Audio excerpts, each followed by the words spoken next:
European Union officials have taken a firm stance against Turkey's latest crackdown, halting political dialogue and warning Ankara over its democratic backsliding.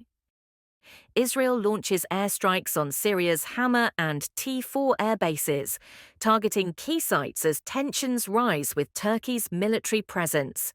The Syrian government calls for international intervention.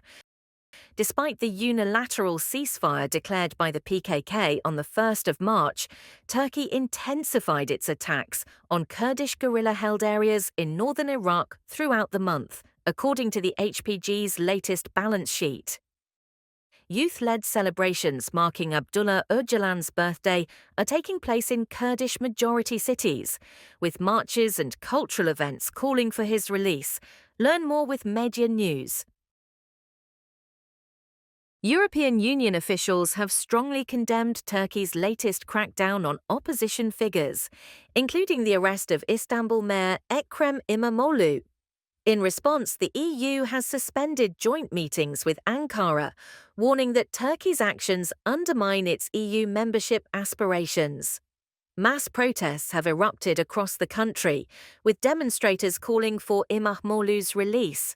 EU lawmakers stress that democracy and fundamental freedoms must be upheld, urging Turkey to reverse its course or face further consequences in its relations with Europe. The European Union is deeply concerned by the detention and arrest of Istanbul Mayor Ekrem İmamoğlu and other public figures, including members of the press and civil society representatives. These acts significantly reduce the space for exercising fundamental freedoms, weakening democracy and political pluralism. The detention and arrest of an elected official and prime opposition figure right after his announced intention to stand as a candidate for the presidency of the country raises fundamental questions. We want Turkey to be anchored in fundamental democratic principles and values.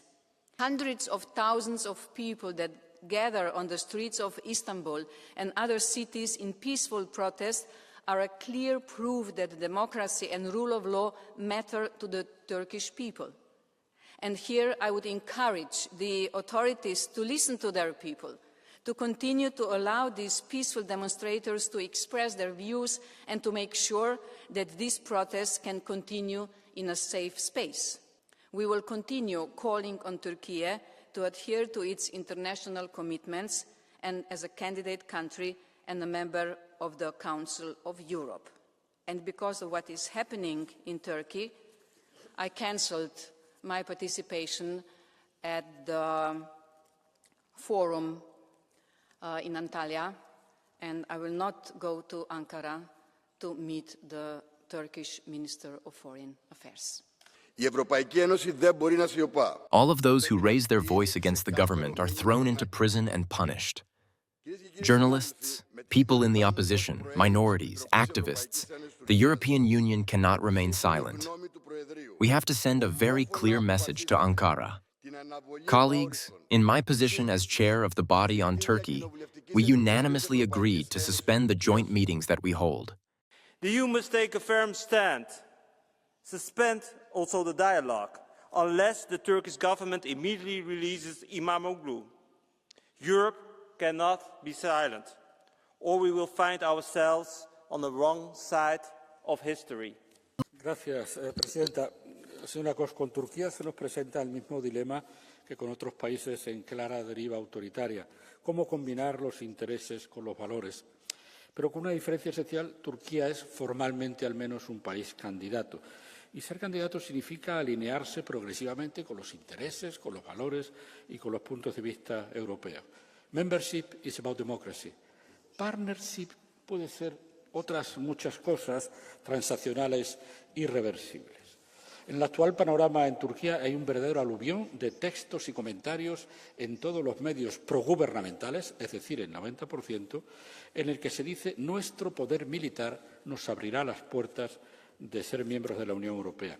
Por eso hay que insistir en que no hay atajos, en que ser miembro de la Unión Europea va de Demirtas y va de Kavala y va ahora de İmamoğlu. ¿Por qué detener ahora a Imamoglu? No solo para anularle como candidato, y de ahí la acusación de corrupción, también aprovechando que Europa está buscando amigos y Erdogan espera una respuesta de Europa menos fuerte que otras. Le agradezco su decisión de no ir a Antalya, en línea con la decisión de este Parlamento de no acudir a la Joint Parliamentary Committee. Israel launched a series of airstrikes on Syrian military installations late on the 2nd of April, targeting key sites in Damascus, Hama, and Homs. The Syrian Arab Republic's Ministry of Foreign Affairs and expatriates condemned the attacks as a violation of Syria's sovereignty and international law. The strikes severely damaged Hama military airport and resulted in injuries to civilians and military personnel. The strikes on the T4 airbase, which Turkey has been considering for military use, are seen as a direct response to Turkey's growing involvement in Syria. Israeli officials have indicated that the aim of the strikes was to limit Turkish influence in Syria and prevent Turkey from establishing military positions in strategic areas. In response, Syrian officials have called on the international community to act against Israel's aggression, urging the United Nations and other international bodies to intervene and prevent further violations of Syria's sovereignty.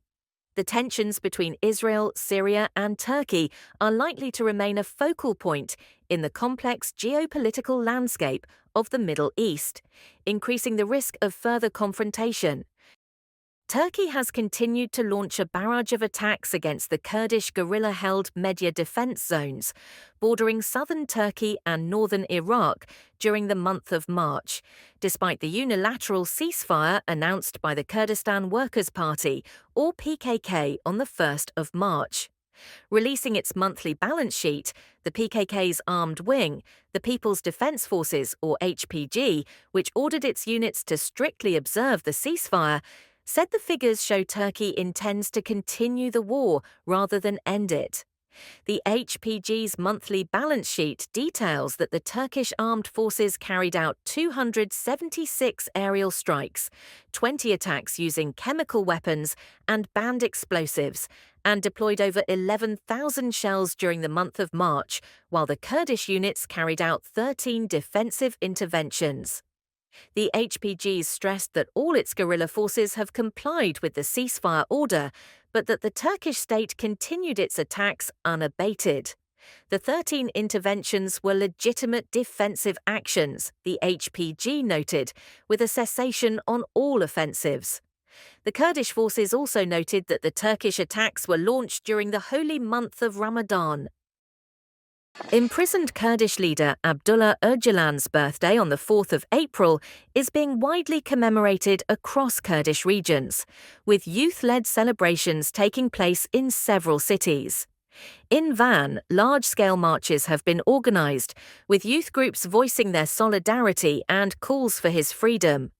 Similarly, in Diyarbakir and Hakkari, youth movements have mobilized to honor Öcalan's legacy and demand his release.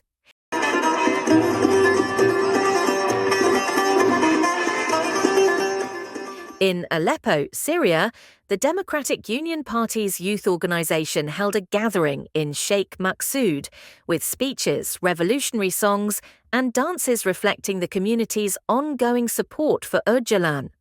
The Yazidi community in Tirbespiye also marked the occasion with cultural performances and speeches, further emphasizing Öcalan's significance to both the Kurdish and Yazidi resistance. The Kurdistan Communities Union and Congregel also issued statements reinforcing the call for Öcalan's unconditional release, emphasizing his significance to the Kurdish struggle and the broader Middle East.